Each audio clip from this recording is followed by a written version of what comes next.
अस्सलाम वालेकुम नाज़रीन, डॉक्टर दानिश रियल फोकस के साथ हाजिर है। आज मैंने ट्वीट किया है और वो ट्वीट ये है, उस पर मैं प्रोग्राम भी करूँगा, लेकिन आपको बताते चलूँ कि दो चीज़ों का हतमी फ़ैसला नज़र आ रहा है बहुत ही इंतहाई बाखबर ज़राए के ज़रिए। अब ये हुकूमत 1 साल मुकम्मल करती है नहीं करती है, इलेक्शन वक्त पे होता है नहीं होता है, इलेक्शन 60 दिन के अंदर होता है या 90 दिन के अंदर होता है, नई हुकूमत आती है, 172 का मैंडेट किसी के पास नहीं होगा, इत्तेहादी हुकूमत होगी। क्या पीपल्स पार्टी भी इत्तेहाद के ज़रिए हुकूमत बनाने की कोशिश करेगी और PMLN भी इत्तेहाद के ज़रिए हुकूमत बनाने की कोशिश करेगी, और यकीनन इस सिलसिले में सबकी निगाहें इस्टेब्लिशमेंट की तरफ होगी। और आज जो मैंने ट्वीट किया वो ये किया है कि जी अगले इलेक्शंस में इमरान खान PTI के चेयरमैन फारिग हैं, फारिग। तो असल मुकाबला इन्हीं जमातों के दरमियान है। और इसमें दूसरा मैंने अहम तरीन ज़राए के तहत ये बात आपके सामने रखी है कि सबसे स्ट्रॉन्ग कैंडिडेट अब, पहले नहीं, आज से 6 महीने शायद पहले नहीं होता, 4 महीने पहले नहीं होता, लेकिन अब शहबाज शरीफ साहब है। अब इस पे PMLN शहबाज शरीफ को वज़ीर आज़म के उम्मीदवारी नामज़द करे वो एक अलग बात है, नवाज़ शरीफ को कर दे। लेकिन मेरा ये कहना है कि नवाज़ शरीफ साहब 3 दफ़ा वज़ीर आज़म बन चुके हैं, 4थी दफ़ा वज़ीर आज़म अगर बनने आ रहे हैं तो उनकी इक्वेशन अभी सियासत में इतनी इस्टेब्लिशमेंट के साथ क्लियर नहीं है जितनी पीपल्स पार्टी, आसिफ जरदारी या आपके बिलावल भुट्टो या दूसरे लोगों की, इवन शहबाज शरीफ साहब की है। तो मियाँ नवाज़ शरीफ साहब आके इलेक्शन लड़ते हैं, फ़र्ज़ कीजिए उनके सारे सियासी यानी लीगल मामला तय हो जाते हैं, इलेक्शन लड़ते हैं, जीत भी जाते हैं, लेकिन वो इक्वेशन अभी तक बन नहीं सकी है जो पाकिस्तान में वज़ारत उज़्मा के लिए ज़रूरी है। ये बात मैं आपको सामने कह दूँ। तो मियाँ नवाज़ शरीफ साहब इलेक्शन लड़ते हैं तो उनके हारने के चांसेस वज़ारत उज़्मा में ज़्यादा हैं एज़ कम्पेयर टू शहबाज शरीफ साहब, ये मैं बता दूँ, बहुत ही इम्पॉर्टेंट। तो मुस्लिम लीग नून अगर शहबाज शरीफ को नामज़द नहीं करती है वो एक अलग बात है, लेकिन अगर नामज़द करती है तो सबसे स्ट्रॉन्ग कैंडिडेट, दूसरा पॉइंट, इमरान खान माइनस फारिग और शहबाज शरीफ अगले वज़ीर आज़म के उम्मीदवार, चाहे 1 साल आगे दें चाहे 5 साल की हुकूमत कोई आए और इत्तेहादी हुकूमत बने, उसका सबसे स्ट्रॉन्ग कैंडिडेट शहबाज शरीफ। अब ये केयर टेकर हुकूमत जो आ रही है इसके बारे में भी कुछ लोगों का ख्याल है कि बहुत ही अच्छे वज़ीर आज़म और बड़ी अच्छी कैबिनेट बनाई जाए और जो ये हुकूमत काम छोड़ के 14 अगस्त को जा रही है उसको मुकम्मल करे वो 60 दिन के अंदर या 90 दिन के अंदर।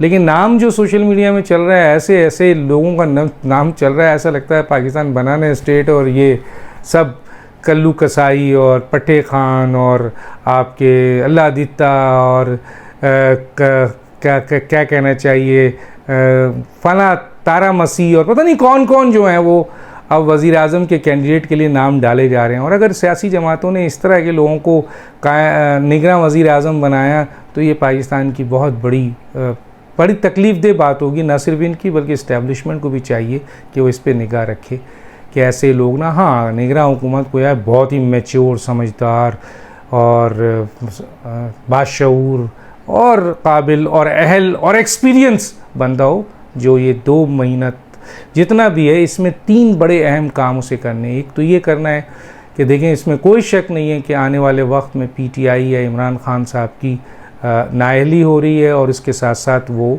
जेल भी जा रहे हैं, ज़ाहिर है उस सियासी माहौल को उसने संभालना है। दूसरा, जो मईशत में मौजूदा हुकूमत ने IMF के साथ मुआहदा करके इनको दे के जा रहे हैं और जिसकी वजह से पाकिस्तान की मईशत काफ़ी बेहतर हुई है और उसके हालात बेहतर हुए हैं, उसको मेंटेन कर सकें। क्योंकि इसाक डार साहब का ये कहना है कि ज़रा सी भी आपने IMF के साथ अगर निगोसिएशन जो हुई है उसमें आपने अगर वादा खिलाफ़ी की तो ये पाकिस्तान के लिए नुकसानदेह होगा। तो मौजूदा केयर टेकर हुकूमत की बहुत भारी ज़िम्मेदारी ये है। और केयर टेकर हुकूमत की ये भी बहुत भारी ज़िम्मेदारी है कि वो इलेक्शन तो ज़ाहिर इलेक्शन कमीशन कराएगा, लेकिन उसकी ये बहुत बड़ी भारी ज़िम्मेदारी है कि वो जिस चीज़ का तयन करे कि एक बेहतर माहौल में इलेक्शन हो और जो इलेक्टेड मेंबरान है जिसकी भी अक्सरियत हो उसको हुकूमत वक्त पे दे दिया जाए। दूसरी तरफ जो इम्पोर्टेंट बात मैंने बताई थी कि वो ये कि एक आपको पिछले व्लॉग में बताया था कि जनाब फ़ौजी अदालतों के हवाले से, क्योंकि फ़ौजी अदालतों के हवाले से अब कोई बीच में रुकावट नहीं है। माजी एक दफ़ा मैंने बताया कि 2 सियासी लीडर ये सोचते हैं कि कहीं हम भी रगड़े ना जाएं, इसलिए डिले कर रहे हैं, लेकिन फ़ौज और मौजूदा हुकूमत इस बात पर सख्ती से कारबंद है कि 9 मई के ज़िम्मेदारों को सज़ा आर्मी कोर्ट के तहत मिलेगी। जब आर्मी ने अपने लोगों को एहतसाब का निशाना बना दिया, लेफ्टिनेंट जनरल था, तो कैसे बख्शेगी वो? तो हो सकता है कि ये अभी शुरू हो जाए और केयर टेकर गवर्नमेंट उसको लेके चलना पड़े। केयर टेकर गवर्नमेंट को बहुत ज़रूरी है। इम्पॉर्टेंट जो बात ये है वो ये है कि सहूलतकार जो कल तक आर्मी कोर्ट के मसलन डिसीजन लेने के जो पटिशन दाखिल हुई थी उसको 1-2 दफ़ा सुनकर गैर मुय्यना मुद्दत के लिए पोस्टपोन कर दिया था। अभी इत्तला मिली है, इत्तला है, अगर ये इत्तला सही है तो फिर इसका मतलब है सहूलतकार फिर जागे हैं और इमरान खान को बचाने के लिए फिर कोशिश कर रहे हैं। क्योंकि सुना ये है कि एक बेंच बन गया है 6 रुकनी, और इस बेंच में वही लोग शामिल हैं जो इनके अपने लोग हैं, और इस बेंच को में सुना जाएगा कि आया सिविलियन का आर्मी एक्ट के तहत ट्रायल बनता है या नहीं बनता है। हालांकि इसमें कोई दो राय नहीं है, क्योंकि इमरान खान के दौर में 25 से 27 लोगों का ट्रायल हुआ, उससे पहले भी ट्रायल हुआ, और अब ये जजमेंट का भी हिस्सा है और आइन का भी हिस्सा है जो कि आर्मी कोर्ट है। लेकिन इनसे कोई उम्मीद भी की जा सकती है। तो कहा यह जा रहा है सहूलतकार आखिरी वार इस अगस्त में करेंगे, आखिरी वार करेंगे अपना जाते जाते, और अपने आप को और अपने साथियों को महफूज करने के लिए, और अपने जिनको पाला हुआ है, क्योंकि इमरान खान का आखिरी मोहरा भी इज़राइल पिट गया। आप देखा कि इज़राइल ने किया, उसका कोई खातिर खा नहीं, बल्कि पाकिस्तान की जो फ़ॉरेन डिपार्टमेंट है, फ़ॉरेन एम्बेसी है, यानी वज़ारत ख़ारजा है, और ख़ुद वज़ीर आज़म ने सख्ती से कंडेम किया है, और यहाँ पर इसकी कोई पजीराई नहीं मिली जो इज़राइल ने किया, माँ सवाए यूथियास के या इमरान खान के। तो इज़राइल का इस तरह से स्टेटमेंट देना ख़ुद इमरान खान के लिए बहुत बड़ा नुकसान हो गया, क्योंकि चंद लोग जो इमरान खान को इस बुनियाद पर सपोर्ट कर रहे थे कि नहीं ये एक अफवाह है, अब वो भी मान रहे हैं कि इज़राइल के खुलकर आकर बयान देने का मकसद ये है कि इमरान खान का उनसे कोई ना कोई ताल्लुक़ है। कल मैं एक प्रोग्राम करने जा रहा हूँ जिसमें इनामुल्लाह नियाज़ी और अहमद कुरैशी जिन्होंने ये बहुत बड़ा चार्ज लगाया था कि इमरान खान इज़राइली एजेंट है। मैं अब डॉक्टर इसरार अहमद तो इस दुनिया में नहीं है, बड़े उनका नाम ही बहुत बड़ा है, हकीम सईद भी नहीं है, और जनाब आपके ईदी साहब भी नहीं है, वरना उनको भी फ़ोन पे लेता मैं कल के प्रोग्राम के लिए और उनका पॉइंट ऑफ व्यू भी देता है। लेकिन कम से कम ये 2 हज़रात जो पहले ही इस बात को कह चुके हैं कि इमरान खान का ताल्लुक़ जो है इज़राइल से है, इज़राइल के एजेंट हैं, वो साबित होने के बाद कल के प्रोग्राम में मैं 10 बजे ऑन एयर करूँगा। अब तक में इनका पॉइंट ऑफ व्यू ज़रूर सुनिएगा। दूसरी जो इम्पोर्टेंट बात है वो ये है कि जी ये इंटरनेशनल सपोर्ट भी इमरान खान की कोई नज़र नहीं आ रही है, और ख़ास तौर पे इसलिए इज़राइल को कूदना पड़ा, और वो भी कोई तासुर ना दे सका, मासवाई ये कि इमरान खान को इसका शदीद नुकसान है। पाकिस्तान के लोग इस बात पे कॉम्प्रोमाइज़ करने को तैयार नहीं है कि भारत और इज़राइल का कोई साथी पाकिस्तान एजेंट पाकिस्तान में उनकी नुमाइंदगी करे। तो इल्ज़ामात तो लगते थे, और बड़े बड़े लोगों के लगते थे, उन लोगों के लगते थे जो बड़े बड़े स्कॉलर हैं। डॉक्टर इसरार अहमद की कोई बात झूठ मानी नहीं जा सकती, इतना बड़ा स्कॉलर है वो। हकीम सईद भी उसी रुतबे में आते हैं, ईदी साहब भी उसी रुतबे में आते हैं। तो इन 3 बड़े लोगों की बातें आज साबित हो रही हैं, और फिर इनके इर्द गिर्द जो लोग हैं, जो रिश्तेदार हैं, वो भी साबित कर रहे हैं। तो ये आखिरी उम्मीद भी इमरान खान साहब की ख़त्म हो चुकी है। अब जो सूरत हाल सबसे इम्पॉर्टेंट है वो ये है कि एक इमरान खान साहब का मुस्तकबिल, जो मैं बार बार कहता हूँ कि उनका मुस्तकबिल अब जेल है या सज़ा है, इसके अलावा नहीं, और बाहर भी इनको भेजने की कोई रास्ता नहीं है। अव्वल तो किसी ने मांगा ही नहीं, वरना नवाज शरीफ थे या जुल्फ़िकार अली भुट्टो थे, इन लोगों को मिडिल ईस्ट ने मांगा कि दे दें हमें, लेकिन इमरान खान को तो कोई लेने को तैयार नहीं है, बल्कि हाथ जोड़ के कहते हैं कि सर इनसे हमें बचाइए।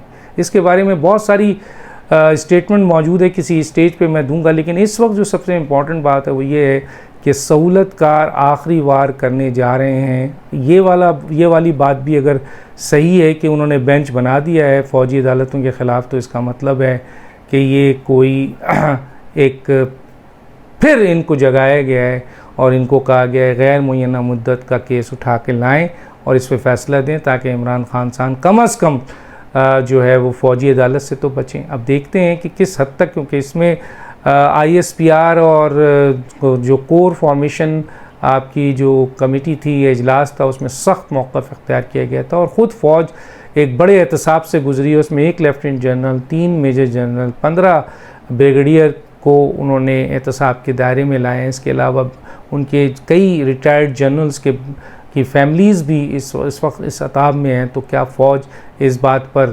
ख़ामोश हो जाएगी कि नहीं जनाब इनका केस नहीं हो? तो एक शटअप कॉल पहले दी गई है, अब दूसरी शटअप कॉल मेरा ख्याल है मिलने की। और मैं एक बात बता दूं, ये जो सहूलतकार हैं जो इमरान खान के ख़ास तौर पे अदलिया में, अब उनका भी आखिरी वक्त आ गया है। ये आखिरी जो कहते हैं ना जलाएंगे ये, उसके बाद ये भड़क कर बुझ जाएंगे। एक न्यूज़ ये भी है कि जी एक चीफ़ जो है यानी जो इसी अदालतों के हैं, वो अपने आप को ये फ़ैसला कर चुके हैं कि अब उनका खेल ख़त्म हो रहा है और अब अगर वो रिटायर करते हैं तो उनके ऊपर जुडिशल जो आपका एहतसाब का एक इदारा है, सुप्रीम जुडिशल काउंसिल, वो एक्ट होगा और उसके चीफ़ होंगे उस वक्त जनाब काजी फ़ाइज़ ईसा साहब, और वहाँ मेरिट पे होगा और ये बचेंगे नहीं। तो इनकी पूरी कोशिश होगी कि ऐसे हालात पैदा किए जाए जहाँ ये अपने आप को रिलीफ दे के निकल जाएं। बाकी रहे जो लोग, उनका तो वल्ले ही आलम है। अभी भी सुना है कि एक वकील ने जो है वो आपके दोबारा रेफरेंस दाखिल किया है कि क्या बताया कि मुज़ाहिर नकवी साहब के ख़िलाफ़ सुप्रीम जुडिशल काउंसिल का इजलास नहीं बुलाया जा रहा है और उसे बचाया जा रहा है। तो कब तक बचाएंगे? सितंबर 17, उसके बाद तो शायद जाना है, उसके बाद तो एक बड़ा ख़तरनाक गेम खेलने जा रहे हैं ये जो लोग हैं, जो सहूलतकार हैं, एक तरफ इमरान को बचाने के लिए और एक तरफ अपने आप को बचाने के लिए। किस हद तक ये कामयाब होंगे ये वक्त बताएगा। आखिरी उम्मीद भी इमरान साहब की ख़त्म हो चुकी है। मैं बता चुका हूँ कि उनका आने वाले इलेक्शन में उनकी पोजीशन क्या है और इस वक्त जो सूरत हाल है वो ये है कि इमरान खान साहब ख़ुद इस बात के लिए, जो मुझे इत्तला मिली अभी थोड़ी देर पहले इनके करीबी ज़राए से, कि इमरान खान साहब और पिंकी पीरनी अपनी गिरफ़्तारी के हवाले से बहुत परेशान हैं। किसी वक्त भी उनकी गिरफ़्तारी इन 15 दिन के अंदर हो सकती है। डॉक्टर दानिश को इजाज़त दीजिए। अल्लाह हाफ़िज़।